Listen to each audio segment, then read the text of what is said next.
The town of Santa Lucia in Spain lies near the sea, a small place with white-walled houses, narrow streets, and the sound of church bells ringing every hour. During the day, the town looks peaceful like a painting, but when night falls, the air becomes strangely cold and unsettling.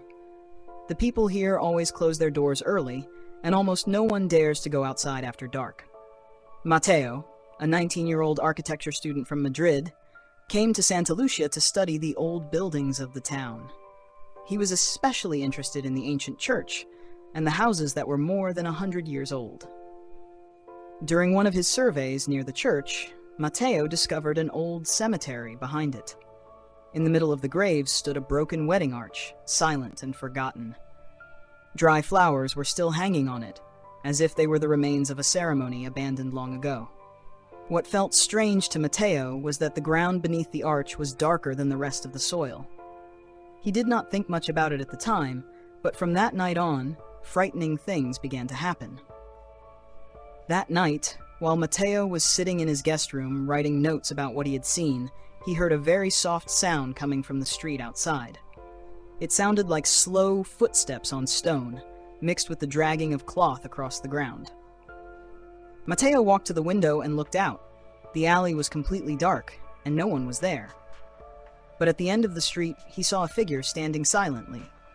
Under the dim light, the shape looked like a woman wearing a long white dress. Mateo thought it might just be a lost tourist, but in the blink of an eye, the figure disappeared. The next night, the sound came again, this time even closer. Mateo opened the window, and an unnatural cold wind rushed into the room, making his skin crawl even though it was summer. When he looked down at the street, he saw wet, muddy footprints stretched across the stone road, as if someone had just walked there after stepping out of damp soil.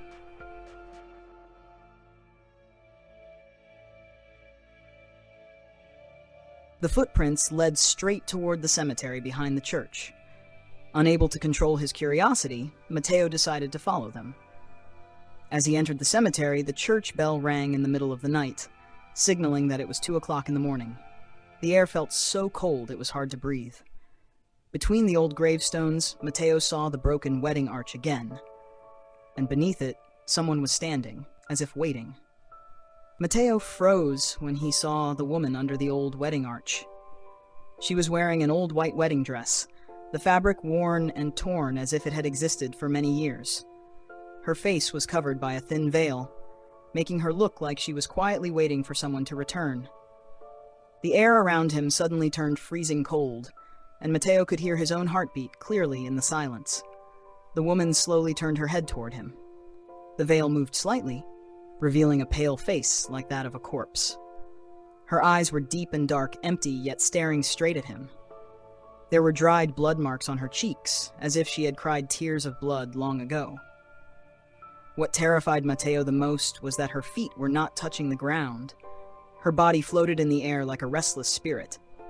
Mateo wanted to run, but his whole body felt stiff and frozen. Just as he tried to speak, a cold wind blew through the cemetery, and the woman suddenly vanished into the darkness. That night, Mateo could not sleep. He felt as if he had awakened something that should never have been disturbed.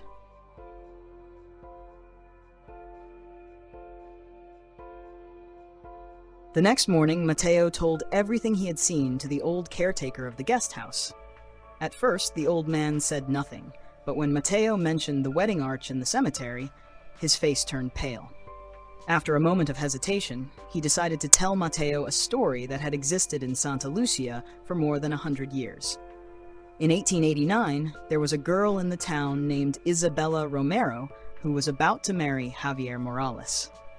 They were the happiest couple in the area, and the wedding was held near the cemetery because the church was under renovation. A wedding arch was built beside the old graves, where everyone gathered to witness their special moment.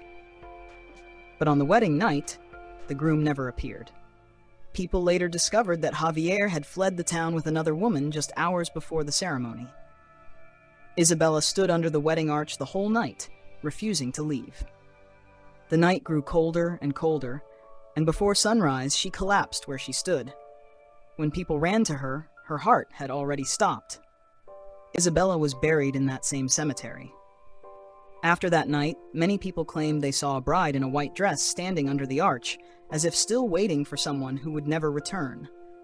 After hearing the story of the dead bride, Mateo felt a heavy weight in his chest. He suddenly remembered that during his visit to the cemetery, he had taken a few dry flowers from the old wedding arch. When the priest heard this, he became very worried.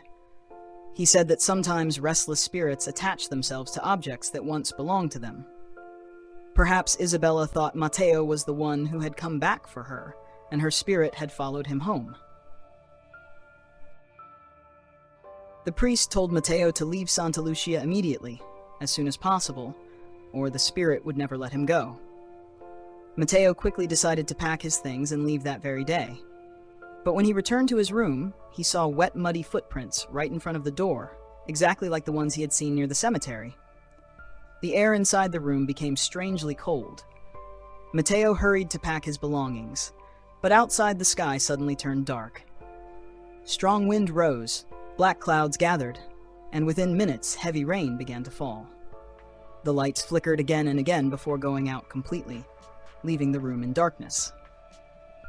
When lightning flashed outside the window, Mateo saw the figure of a woman in a white wedding dress standing silently in front of him. Mateo screamed when he saw the woman inside the room.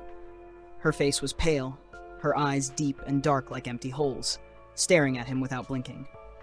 The wind slammed the window again and again, and the only light came from the lightning outside, flashing for a moment and disappearing. Each time the lightning struck, the woman seemed to come closer.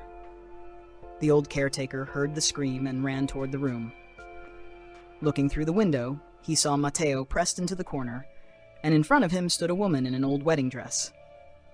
The old man rushed inside, but at that exact moment, a bright lightning strike lit up the room. When the light faded, no one was there anymore.